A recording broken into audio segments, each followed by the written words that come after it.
அனைவருக்கும் என்னுடைய வணக்கத்தை தெரிவித்துக் கொள்கிறேன். நான் உங்கள் தோழி நகச்சித்ரா. 2 நாளைக்கு முன்னாடி நம்ம கன்சியூமர் ஃபோரம் பத்தி பேசியிருந்தோம். சோ அதுல நம்ம சப்ஸ்கிரைபர் ஒருத்தவங்க டவுட் ஒன்னு கேட்டிருக்காங்க.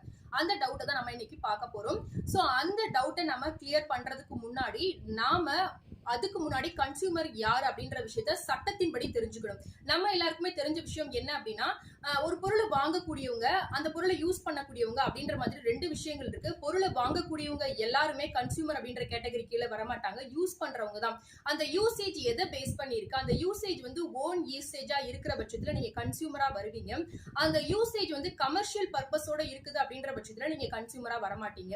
ஃபார் எக்ஸாம்பிள், நீங்க ஒரு கார் வாங்குறீங்க. அந்த காரை உங்களோட ஓன் பர்பஸ்க்கு, அதாவது உங்க ஒய்ஃப் ஓட்டுறாங்க அப்படின்ற பட்சத்துல அது கன்சியூமர் அப்படின்ற கேட்டகரிக்குள்ள தான் வரும். ஆனா நீங்க இன்னும் கூட ஒரு 4-5 கார் வாங்கி அதை ஓலா உபர் இந்த மாதிரியான ஒரு டாக்ஸி சர்வீஸா நீங்க யூஸ் பண்றீங்க அப்படின்ற பட்சத்துல நீங்க கன்சியூமர் அப்படின்ற கேட்டகரி கீழே வரமாட்டீங்க. சோ இங்க இந்த ஒரு சப்ஸ்கிரைபர் சொல்லிருக்கக்கூடிய இஷ்யூ கிட்டத்தட்ட அதை பேஸ் பண்ணதான். என்ன அப்படின்னு பாத்தீங்கன்னா, இவங்க மின் மோட்டார் மற்றும் குடிநீர் பழுது பார்க்கக்கூடிய ஒரு தொழில் செஞ்சுட்டு வர்றதாகவும், இவருடைய வாடிக்கையாளர்களா 11 ஊராட்சி சார்ந்தவங்க இருக்கிறதாகவும், அந்த ஒரு பதவிக்காலம் முடிஞ்சு போயிட்டதாகவும், ஆனா இவங்களுக்கு 50 லட்சம் ரூபாய் பணம் தரணும் அப்படின்ற மாதிரி சொல்லியிருக்காங்க. சோ அந்த பணத்தை அவங்க எப்படி பெற முடியும் அப்படின்ற மாதிரி கேள்வி கேட்டிருக்காங்க.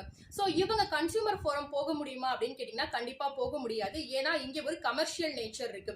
இவங்க இந்த தொழிலை மட்டுமே செஞ்சு அதன் மூலமாக அவங்க வருமானம் ஈட்டினாங்கன்னா அது வேற விஷயம். ஆனா இங்க கிட்டத்தட்ட பாத்தீங்கன்னா பஞ்ச் ஆஃப் நிறைய விதமான விஷயங்கள் இருக்கு. அதாவது 11 ஊராட்சிகளுக்கு இவங்களுடைய சேவைகளானது இருந்துட்டு இருக்க காரணத்தினால நிச்சயமாகவே இவங்களுக்குள்ளாக ஒரு ஒப்பந்தம் ஒண்ணு இருந்ததுக்கான வாய்ப்புகள் உண்டு.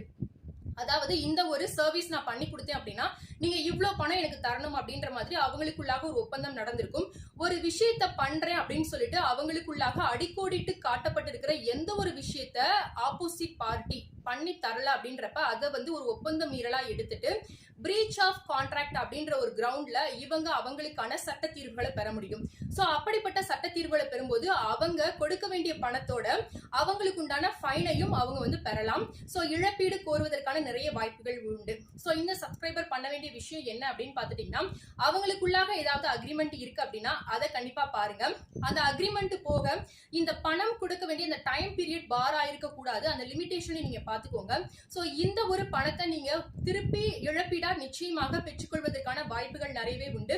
இதை நீங்க பிரீச் ஆஃப் கான்ட்ராக்ட் அப்படின்ற ஒரு கிரவுண்டு கீழாக போனீங்கன்னா நிச்சயமாக உங்களுக்கு சேர வேண்டிய பணங்களை நீங்கள் பெற்றுக்கொள்ளலாம். சோ இந்த வீடியோ உங்களுக்கு யூஸ்ஃபுல்லா இருந்தது அப்படின்னா லைக் பண்ணுங்க, உங்க ஃப்ரெண்ட்ஸ் அண்ட் ஃபேமிலிஸ்க்கும் ஷேர்